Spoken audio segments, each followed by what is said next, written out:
Chapter 18 deals with energy efficiency and renewable energy, which is the complete opposite of Chapter 17. So now we're focusing on things like wind power, geothermal power, hydropower, things like that, which arguably make much more sense. One of the big things we need to do is just get much more energy efficient.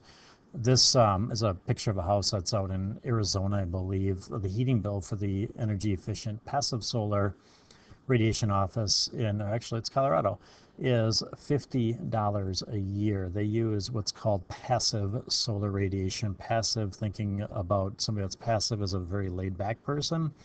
Passive solar is the idea of just opening your window and getting sunlight in. It's kind of the idea of, if you go by the art room at school, the sunlight comes in the wintertime and warms everything up. It's free. Why don't we use it more?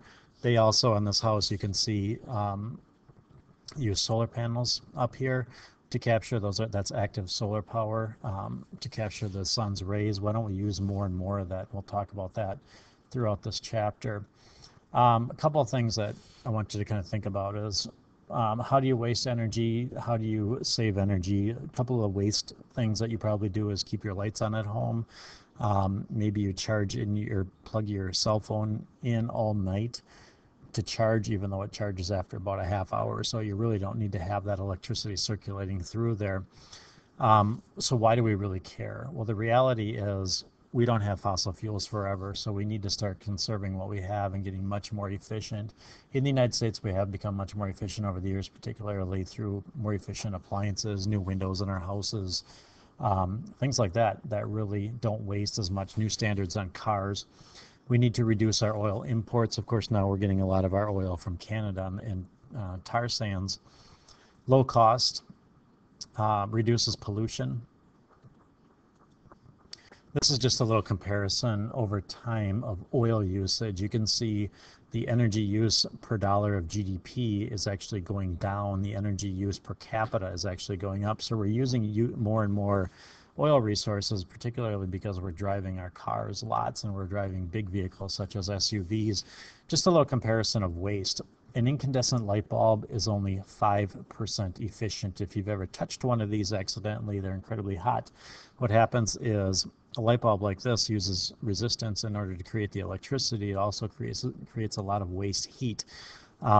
So this is one of the reasons that incandescent light bulbs in the United States are being phased out. If you've noticed, schools, big buildings, and even at your home, you're not able to use light bulbs like this anymore, or not able to buy them in many areas because of it. I believe within a year or two they'll be totally phased out, and we're headed toward fluorescent lights because they're much more efficient. This is an example of a fluorescent light, which is 22% efficient, which is not great, but it's significantly more than the 5% of incandescent lights. The lights in school, of course, are fluorescent lights too. They're very bright. The big knock on fluorescent lights like this is they do have trace amounts of mercury in them, not enough to really harm the environment. If they break, they vaporize into basically nothing. So that's not a real issue. But realistically, if we have enough of these in a landfill, is it going to bioaccumulate and cause problems? That's a huge issue. Also, you're not able to use dim switch on these fluorescent lights yet, although I know that technology is advancing. This is a fuel cell. It's potassium hydroxide cell. That's 45 to 65% efficient. This is actually something we could start possibly using in cars. So it's much more efficient than our current system. Steam turbines are about 45% efficient. That's something that that we use in nuclear power plants. So they're pretty efficient compared to others. Our human body alone is only 20 to 25% efficient. And what that really comes from is, so if you can imagine, a quarter of the food that you eat is only used to make energy. The rest actually goes toward heat, which comes into play with the second law of thermodynamics, meaning that our energy is converted over to waste, and particularly heat. Now that's a good thing for us because we're warm-blooded creatures and we need that heat. Something that's cold-blooded like a reptile is much more efficient. They actually need to eat a lot less than we do because of it. Internal combustion engine, gasoline in particular, is only 20 to 25% efficient. Think about your car. If you've ever accidentally touched your engine, it's actually hot. So a lot of that is given off. That if you think about it, you put $10 worth of gas in your car, you're actually only using $2.50 of that to make it run. $7.50 is actually used or wasted rather, in the form of heat, and comes out your tailpipe. But also, they're not very efficient. This is one thing that there's new standards created in the United States. California leads in that generally, where there are new standards to becoming more and more efficient. 40 to 50% efficient is what they're shooting for right now. That'll save a lot of energy in the long run too, and ultimately get better gas mileage. So, importance of improving energy efficiency. The comparison of useful energy to energy that is wasted as heat is significant. We don't want to waste as much. We've got to look at the life cycle cost of something too. If you look at your cell phone, you'll use your cell phone for 2 or 3 years, then what do you do with it? Ideally, you'll recycle it, but a lot of times it just kind of sits on a shelf. Or if it's thrown away in a landfill, of course, a truck has to carry that item away. The people at the landfill have to use energy in order to bury it. That's an entire life cycle cost, and we don't pay for that currently when we pay for an item like a cell phone. So the human body, we waste about 75% of the energy that goes into us. Fluorescent light bulbs waste 80%, incandescent 95%. Nuclear power plants are actually have a very low NPP overall because of the waste. They waste about 86 to 92% of usable energy. Coal burning plants waste about 66% too, and a lot of that is because they need to pump in coolants in order to cool their systems down. Over the years, this is just a look at cars and their efficiency. Cars are actually nowadays getting much, much more efficient, and of course, especially since we get into the hybrid vehicles, one of the reasons that overall gas mileage is down is because in the 80s and 90s we had a huge push in early 2000s with SUVs, which of course we do have a lot around here, and SUVs suck a lot of gas, to say the least, and are not really efficient. Trucks, especially big trucks, have different standards than other vehicles do. So if you see pickup trucks on the road, they're not even factored into a lot of these scenarios because they are in a different category by themselves, which would skew the results. Gasoline prices, we in the United States actually have artificially low prices because it is subsidized by our tax money. So our gas prices are actually quite low, which actually promotes more usage of vehicles. Although on the other hand, with gas prices a couple of years ago reaching about $4.25, that kind of was an environmentalist dream, because what happened is it kind of was the death of things like Suburbans. Suburbans used to be made in Janesville, Wisconsin. That plant is closed. They're still made elsewhere, but they're so terrible on gasoline that people just couldn't afford them anymore. So prices of gas actually fluctuate quite a bit. If you want a real comparison, go to a place like Canada. I know in Europe right now, the current price of a comparable gallon of gasoline is about $8 a gallon, which if it was that expensive here, we would drive much, much less. So we've wasted energy, but it's declined since the 1970s. That's about 275 billion a year savings because again, we're getting much more efficient with our appliances, vehicles, and so on. Waste still costs up to $300 billion a year, though. That's about $570,000 per minute that could be saved. 43% is wasted by motor vehicles, furnaces, leaky buildings. A lot of reasons that people actually get new furnaces in their homes is not because they're not working anymore, but it's because the new ones are much more efficient. Old furnaces, if you had one since the early 90s, late 80s, is probably about 50% efficient. Now they run about 95% efficient, which is much, much better and saves lots of money in the long run. We unfortunately waste about 2/3 of what the world consumes, which is terrible. If you think about total energy with something like a nuclear power plant being very inefficient, the uranium, of course, uranium-238, which is at a very high energy level, it needs to be mined. So a lot of energy needs to go into a lot of trucks, a lot of manpower needs to go into it. We waste a lot of heat doing that. So now we're down to about 95%. We need to transport that uranium, so we're losing about 57%. So we're down to about 54% efficient. And then once it's at the power plant and used, only about 31% efficient. By the time we transmit that electricity over power lines, we're down to about 14% because of resistance in power lines. We'll talk about that later when we talk about decentralized power. So it's not a real efficient system. By the time it gets to you, of course, if we use resistant heating, we're down to a mere 14% efficient. The sunlight, on the other hand, if you open your window, is about 90% efficient. Some is wasted as heat by the time it gets to the earth. Some is absorbed by the earth and re-released. But it's much more efficient. We need to go to our resources like that. So again, what we need to look at is net energy efficiency when we look at any new energy product. And of course, new energy ideas are constantly in motion. Madison, of course, works with Rayovac, which is a company that makes batteries, and they're trying to make much more efficient batteries that don't waste as much energy and lose as much over time. Nuclear, of course, by time it's all said and done, is about 14% deemed useful. However, passive solar, of course, opening the window, letting sunlight in, is about 90% efficient. We need to head more toward that. Principles for saving: keep steps in the energy conversion process low. Use the highest potential energy efficiency for each step too. In other words, try to avoid resistance and try to avoid waste along the process. Ways to improve energy efficiency, which is on 18.2, is about, there's something called cogeneration, which is actually being used more and more. It's probably about 10% of our total energy right now. It's combining heat and power systems. So we use the same fuel source. It may produce steam, it may produce electricity, it may heat buildings. Sometimes steam is actually given off as a waste product. Well, we can actually capture that steam and use it to heat big buildings like in downtown Chicago or Milwaukee. You'll see that in dorms of colleges that are heated by steam too. It's much more efficient. So let's produce a couple different things. We can produce that steam that heats a building and electricity that powers the building. Replace energy wasting electric motors with adjustable motors. Instead of a machine revving up to 100% and producing energy, if you only need 50% of that energy to get done what you need for a certain workload, what happens is, why rev it up to 100% when we can only rev it up to 50% and get what you need? So we need to get rid of that whole idea of cranking out the power, the most power possible.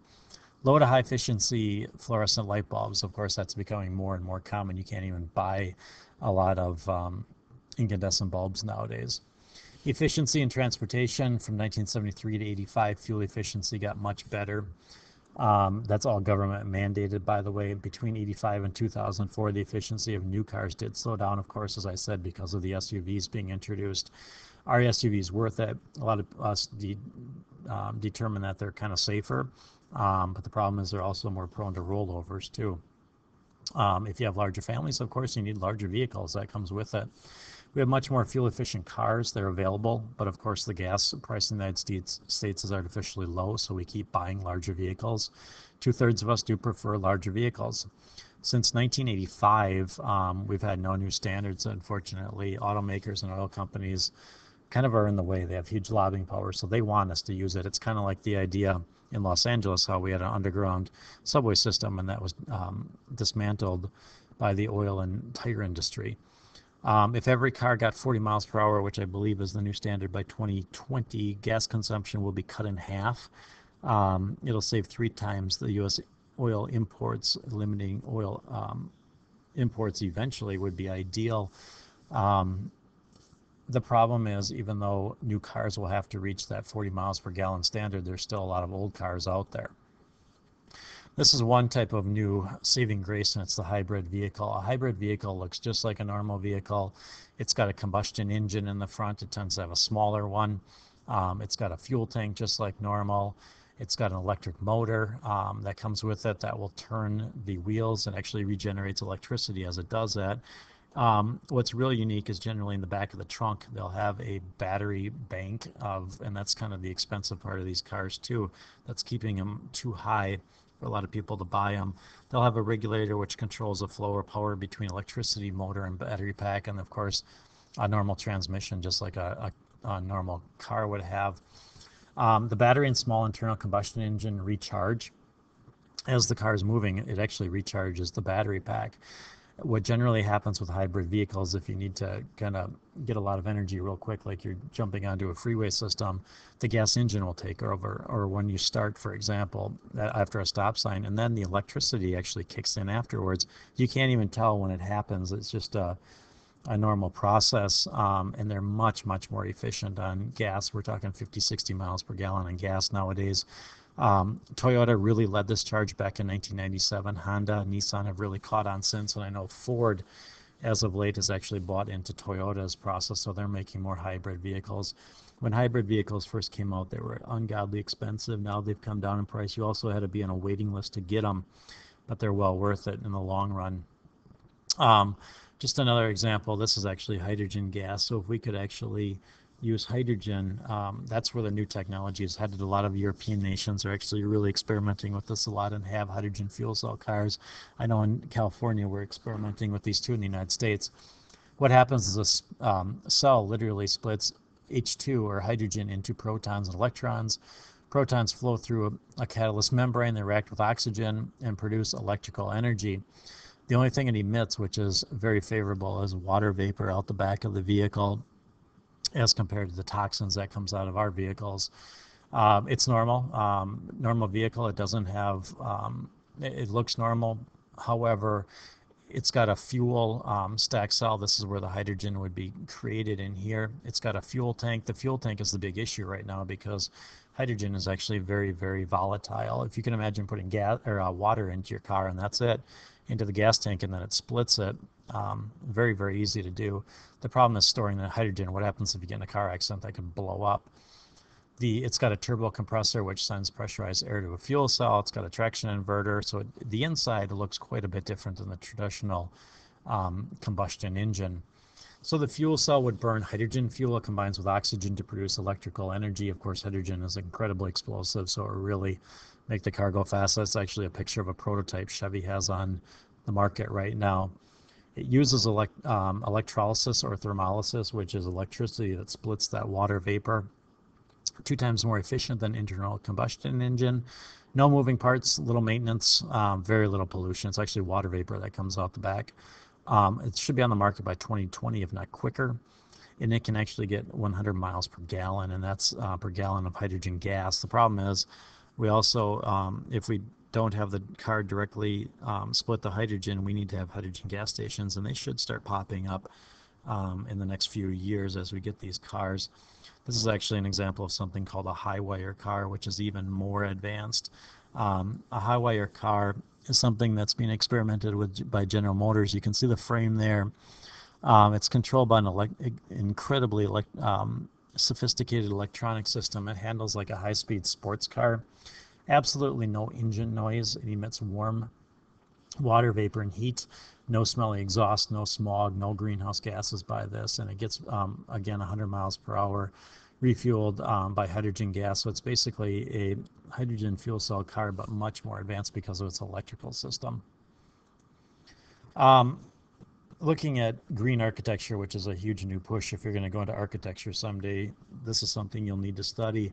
One little example I'll show in class a little bit more is the Conserve School, which is in northern Wisconsin. There's a picture of it on the right, and they really take advantage of the sun's energy particularly, which is free. You can see right here these awnings. The awnings are at particular angles where in the summertime, when the sun is high up in the azimuth, which it's called, or angle, what happens is these block it and the sun can't come in, so it ultimately keeps it cooler. Whereas in the wintertime, the sun is lower in the horizon right here, so it actually goes in and warms up these buildings. So just taking advantage of that is huge.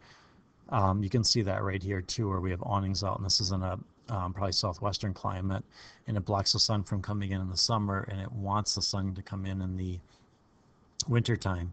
A couple other factors that come into play is insulation. Insulation is something called an R value or resistance value. The higher insulation value you have, or resistance value, you can see R30 to R43, the better. What it does is it keeps heat in the wintertime and it keeps heat out in the summertime. So insulation is huge. You can put insulated windows. Nowadays, the new windows, which are very expensive, have double panes, if not triple panes. In other words, 2 layers of glass or 3, and generally in between they have a gas like argon, which does not prevent airflow coming in between. Much more efficient. Super insulated houses are huge. This is one type of super insulated house over in Europe. This is a straw house where they literally put treated straw as insulation. Straw is very, very good insulator. They treated it probably with a fungicide and a bactericide before they did it, so it wouldn't decompose. And then you can see after they put the outside on, it looks just like a normal house. This will really, really keep the heat in wintertime and out in the summertime. This is actually an underground house. There are some of these around Wisconsin. This design, what it is this is the only part of the house that's exposed, and it's literally within buried in dirt. It's kind of like the idea of living in your basement. You could live in your basement year-round around in Wisconsin because it keeps the temperature at a very moderate temperature. You generally don't need to heat your house basement. It's probably about 65 degrees year-round without any heat. So it's kind of the idea of that. Why not capture the Earth's heat? This is an example of it. You'd have a concrete wall and, of course, bury it. There's actually a restaurant up in Door County that has this, that has goats eating on the top, which is kind of neat. And it actually keeps the heat in very well. This is all part of what's called a leadership in energy and environmental design, called the LEED program. When you go to colleges, a lot of their buildings are LEED certified. They're super insulated. They make cost more to build, but it pays for itself generally in 5 years. Sweden is a world leader in this, about 90% less energy than American homes because they just insulate their houses so well. The straw bale houses, as I showed you, eco roofs, green roofs covered with plants. They're doing that more and more in New York City now, big cities, where they put gardens on the rooftop, and that actually helps insulate it and keeps the heat in a little bit better because, of course, heat rises and it keeps it inside. It's a good water absorber, less conventional roofs, much more energy efficient. So it's very, very smart. This is one of the things, going back to energy efficiency, you can actually see where it's white right here. This is a thermal imaging. What happens is you can see where the heat is leaking out. And this may leak out if you think about your bedroom at home or a room at home where in the wintertime you can actually feel the cold air around the window because the warm air is escaping. What happens is if we just plug these and get more efficient windows, that would make such a big difference. So what can we do to existing homes? Insulate it better, plug the leaks, much more energy efficient heating and cooling systems. Lighting, of course, getting away from incandescent bulbs and getting fluorescent. Even just if you think about it, instead of turning on an entire light in a bedroom, maybe just have a light over a desk or over your bed wherever you study. Windows have low emissivity. Emissivity is the ability of heat to transfer, so we don't want that to happen. Wrap ducts in your basement and attics. In other words, put insulation around them to keep the warm in. Floor blocks out the sun in the summertime and in during the winter time.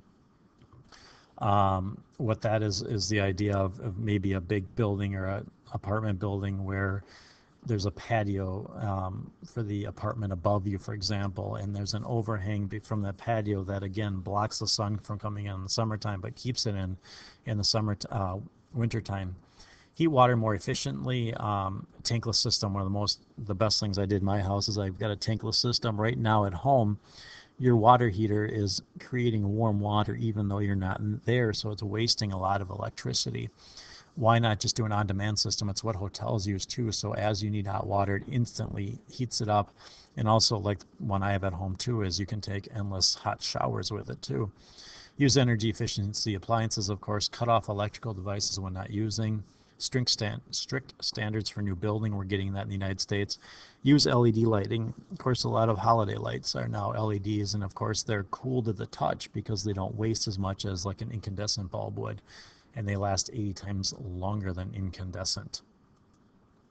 Net energy, the best thing to do, of course, is super insulate your house. Keep that heat in and the heat out in the summer.